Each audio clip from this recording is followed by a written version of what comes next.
सियासतदानों को आमराना तर्ज अमल होगा तो फिर जमहूरी आमरीत होगी। जमहूरियत को आगे बढ़ाना है तो जमहूरी रवैया अपनाना होगा। अमीर जमात इस्लामी हाफिज ज़ैनुर्रहमान के कोयटा में न्यूज़ कॉन्फ्रेंस। कहा, खैबर पख्तूनख्वा समेत मुल्क भर में अमन अमान की सूरत हाल मखदूश है। सिंध में कचरे के इलाकों में डाकू राज है।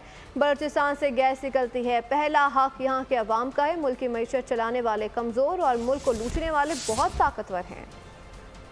हुकूमत ही का काम है कि वो अपने रवैये की इस्लाह करे। जो मुल्क की मईशत का पहिया चला रहे हैं वो इंतहाई कमज़ोर और जो लूट रहे हैं वो इंतहाई ताकतवर।